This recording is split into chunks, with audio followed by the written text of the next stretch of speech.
in. And she's like, wait a minute, this is just the way my money is before I started working with Lisa in the Wealth Accelerator. I felt like it was such a hot mess that I couldn't figure out what was coming in and what was going out. And that's exactly why I started my community, The Smell of Money, where we can connect with money in a relationship way because you don't have a math problem, you have a relationship problem. And if this is something that you're ready to tackle, then I invite you to join The Smell of Money, where we begin with a money awareness challenge. In just 7 days, you'll connect with your money and figure out exactly what it's doing so that you can build true wealth. To join, the link is in the comments. Today, we are spending some time with Stephanie Parola, who is a board certified executive coach and author. Her book, I love this title, The Saint and the Drunk, a guide to making the big decisions in your life. And as some of you know, I've had some issues with drinking. I was, sober for a year, went to Italy and started drinking wine again. But I stayed sober, which is good. But I was thinking about the contrast of when we make decisions with a clear mind versus an unclear mind. And when we're stressed out about money and things are chaotic and we just don't have a plan in place, we are not able to make big decisions. So I'm happy to have Stephanie here to share her journey with us. Thank you so much, Stephanie. I'm excited to hear. I can't wait to read your book. I love the title. What inspired you to write it? Well, the saint refers to Saint Ignatius of Loyola, who was a saint in the Middle Ages who came up with a way of making decisions. And it's called the Spiritual Exercises of Saint Ignatius of Loyola. And it's very esoteric, it's super Catholic. And I did it in my 30s, and it completely changed how I made decisions. And as I became an executive coach, and even before that with friends, they would ask me how I made decisions, and I would feel different about describing it to them because it is a spiritual practice. And I Mhm. had so many of my executive coaching clients ask me about decision making that I tried to figure out a way to make that accessible to them. And I realized that in the recovery community, in the 12-step community, there is an idea of a higher power. And so I combined the Saint Ignatius of Loyola and the drunk, who is Bill Wilson, the co-founder, one of the co-founders of Alcoholics Anonymous. And I said, what if I take these spiritual principles and refract them through a lens that is for people who are not religious?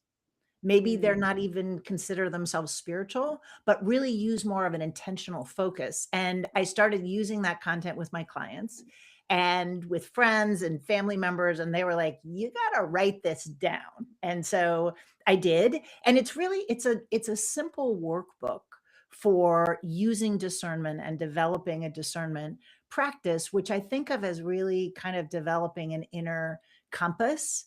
And Mhm. one of the things that I talk about is, you mentioned the idea of money being messy, Mhm. or and one of the kind of central pieces of this book, in fact, the whole middle section, is about the narratives that we are burdened with. And this came from working with my clients.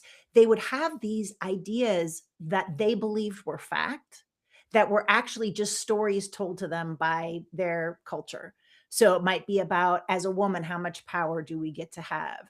Who is the caregiver? And there were all these, there's 9 stories, but one of the chapters is about money, because we all carry so many narratives about money. And a Mhm. lot of times we think they're facts. We think they are mutable and true. And it's only when we really look under the surface that we realize, wait, I've been carrying this story my whole life. It no longer serves me. Mhm. I love that. And it is true, the money stories that we tell ourselves. Part of my Wealth Accelerator, we have a call called the Profit Gold Mind, and we talk about our money stories and what we carry from generations. And you think about our great grandparents, what they lived through, and the scarcity mindset, and the depression and the recessions and the wars and the famine and all of that. And it's like, wow. So we learn these things that we have no idea why we're doing it. and we're making these decisions, and then we get upset because things don't work our way, especially as entrepreneurs, as we navigate building our business and sustaining, income to take care of our needs and then our wants. So when you think about your own journey, what was that like for you? Well, I think that there was a kind of complex interplay. Like, certainly, my family has both kind of a scarcity and abundance mentality. My father's parents came from Italy in a boat. They were never wealthy. My grandfather told stories about getting a pair of shoes once a year. And when he Uh, grew out of them, he went barefoot until the next fall. And so that was one side, and this very much of an immigrant work ethic. You work hard, you provide for your family. That's your whole focus, right? And mhm. so, growing up in that family, I wanted to be a writer. And I remember my father writing me this long letter when I was at college saying, "Let's think of a career that is stable where you write. How about going to law school?" I was like, writing books and law school, that's not. And so I ended up in a career in advertising, which was not what I wanted to do, but it was a way for me to take care of my kids. I was a single mom pretty young and still make money. And then on my Mhm. mom's side of the family, my grandmother had grown up in the Depression, and she was always, even though she was well to do, she was always from a scarcity mindset, right? I Mhm. remember her taking her thumb and scraping the little scraps of butter off the wrapper to get those last little bits. And she clearly could have afforded as much butter as she was required to have for that recipe. But it was that sort of mindset. And then I think Mhm. also in my family, on my mom's side, there were very specific narratives of who got to spend money. Right? Oh. So the men spent money on their hobbies. There were boats, there were, nice, hunting gear, camping, and yet the women tended to have, like, old nightgowns that were ratty and bras that should have been replaced years ago and really jerry-rigged toasters in the kitchen. And it wasn't because there wasn't enough money to buy a toaster or a bra or a nightgown. It was because that was considered to be less important and less worthy of investment than Mm. some of the things that the men were doing. And so for me, there was a lot of baggage to sort through. And I think also when I got divorced, I was young, my kids were young, their father moved to Europe, and I was really broke. I mean, like, how am I gonna feed everybody? Working 3 jobs, 7 days a week. And I think when you go through that kind of financial insecurity, it does change your perspective. And so I Mhm. really had to do some work as I got older and I got more financial security to recognize I don't have to take every job. I don't have to work 60, 70 hours a week, that I can balance my need for financial security with also getting to rest. And, I try not to work 7 days a week anymore. And that combination of having compassion for why I had to do that. I legitimately was a single mom trying to support my kids, but also realizing I don't need to continue to do that at this stage in my life. Mhm. And what a I love the way that you described the contrast, and I think a lot of us grew up that way. My family was the same. My dad grew up poor, my mom grew up in a wealthy family, and the hard work. I hear this a lot, like I have to work hard, and it's a common belief in my community, the smell of money. Like, oh, I have to work really hard. I'm like, what does that really mean? And so have you really worked hard? And we have this concept, this understanding that if we don't do certain things, we will never get money. And understanding that money's for everybody. And, we get to enjoy wealth, but how we're spending our money is so important. So when you think about this, I got that visual of your grandmother scraping that butter. And I know my grandmother used to save all the little rubber bands and ties and the twist is I'm like, "Why? Why are we hoarding everything?" Because there's a use for it somehow or other, and I always find that really interesting. So when you think about the ups and the downs and the lessons, you went through a lot being a single parent and that underlining message of I want to be a writer, but that's not good enough. We told our daughter the same thing. She wanted to go to school for journalism, and we were like, why don't you, get a career in nursing? So she never, went to school to become a writer, but it was on her heart. And I think, oh, how horrible I am as a parent to deter my child from their dream, because you want them to be successful. You don't want to see them struggle. So what kind of lesson did you carry through thinking, I mean, you did end up writing, being in advertising, you have to write a lot, but did that ever play a part on how you earned or received your money, or No, did and it? in fact, I would invite you to reframe your narrative about your advice to your daughter, because I look at the advice that my father gave me, and I'm glad he told me that. Mhm. Because I certainly it was not part of my life plan to be a single mother of 2 children and the Right. breadwinner in my 20s, but that's what happened, and I was really glad that I had the education to, jump right into a career and support my family. I mean, my dad also taught me, he raised me as if I was a son, right? I mean, he had 2 daughters, and it's me and my sister, and he was like, I couldn't learn how to drive the car. I couldn't use the family car until I knew how to change a tire and change the fan belt. Mm. And, like he taught me all these really practical skills, and he taught me how to work. He told me about having jobs and negotiating when I was literally in elementary school. Like, I am not trying to teach my kids how to negotiate ever, right? And so I feel like in equipping me to be support myself, he did me a real service. Mhm. And he wasn't wrong. And I think what I recognized is that being an artist takes a commitment. And for Mhm. me, that commitment meant I just kept writing. It took me 40 years to be published by an actual publisher with my book, The Saint and the Drunk, that just came out. But I still have a published book, and I have written a lot, and I really enjoy it. I have a Substack where I called Fierce Grace, where I put out, about 1,500 words every week.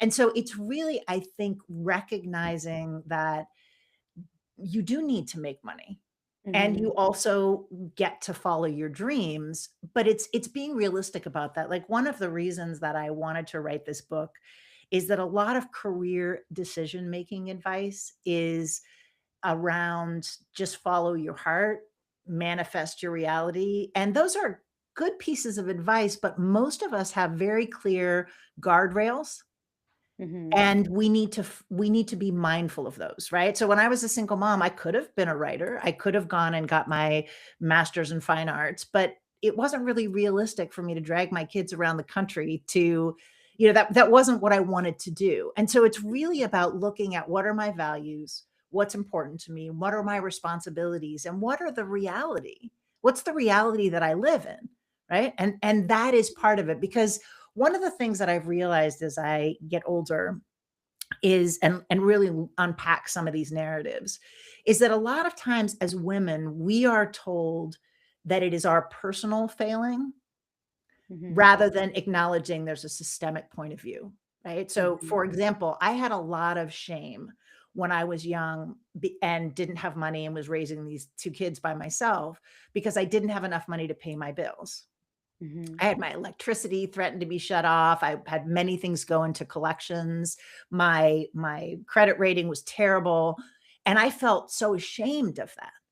And it wasn't until later that I recognized, studies show that when a heterosexual couple gets divorced, the woman has trouble financially and the man usually fares better Mhm. after the divorce.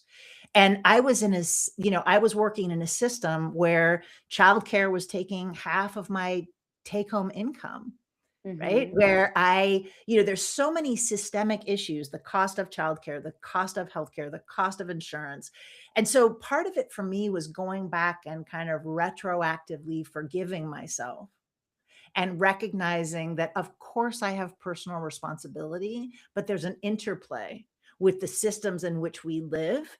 And that there's really no point in me having a lot of shame around the financial situations that I was in when they were not of my own making. They were a product of the system in which I lived.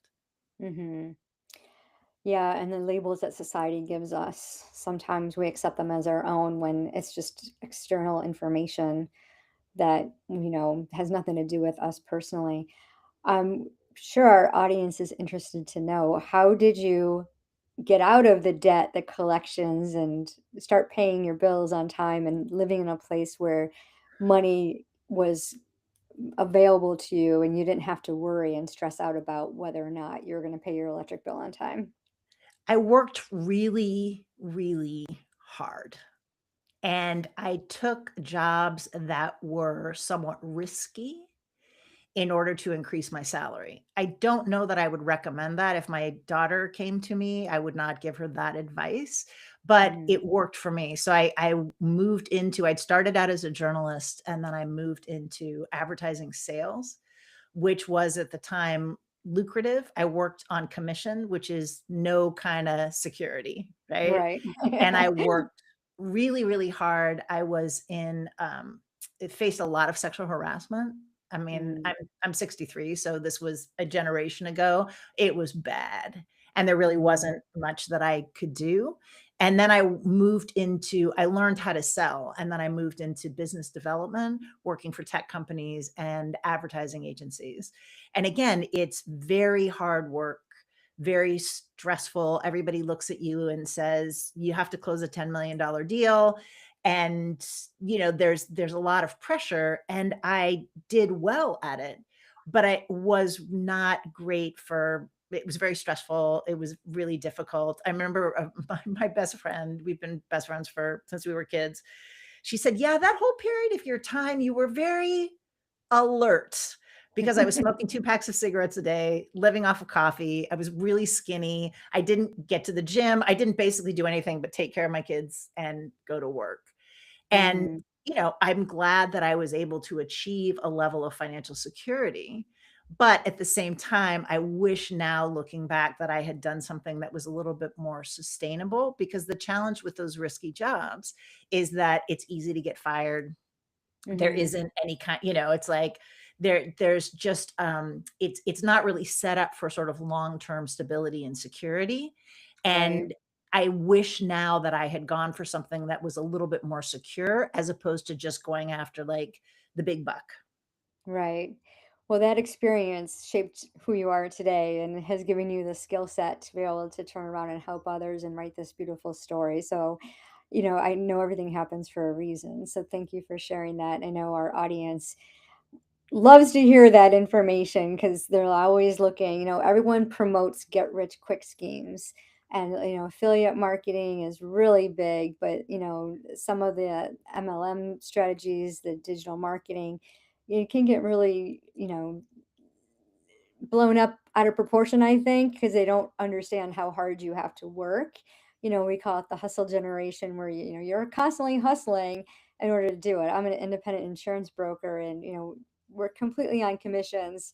So I know that, but I retired from the Social Security Administration after a 30-year career. So I know the stability, but I also have heard thousands and thousands of stories of people working and you know, losing everything because the employers made, poor investment choices, like, the fall of global crossings and people right near social security age losing their 401ks and like, I can't retire. So having that financial stability is so important. I think it's more important than, thinking about how am I going to achieve it, but when we get that money, how are we going to invest it so that we can be protected in case something does happen?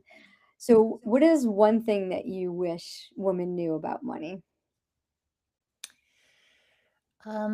I wish that they would be a little bit more selfish about money. I have seen a lot of women who have co-signed loans for lovers or kids, for education, for cars, for whatever, and I wish that they would not do that. I wish that they would Mm, prioritize their own financial well-being and understand that the situation they're in right now may not be the situation they're in 10 or 20 years. right? I Yeah. mean, a woman who's married who feels like she has a lot of financial security, her, spouse could die, they could get divorced. There, things happen in life that precipitate real changes. And I think the second part of that is reframe what success looks like. Hmm.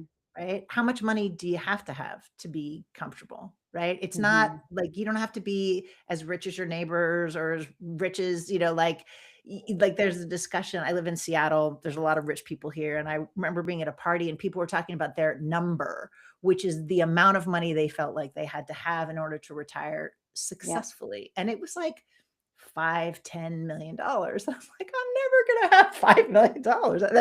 That's not happening. So how can I reframe what success looks like and make Hmm. sure that it's mine and not somebody else's story? Yeah, I love that, and that's perfect because wealth means something different to each of us. And like, I have clients who are perfectly happy on $30,000 a year and I mean, they're saving for retirement. They live in a nice home. They drive one car, and their needs are and their desires are being met in the way that they want to live their lifestyle. And I liked how you said, like, don't worry about what your neighbor is doing because a lot of times we're comparing ourselves, like, oh, look at all the toys that they have. But I've had several guests on the show that experienced the, era of 2008 where they had all this wealth, all these material things, and then the next day it's gone.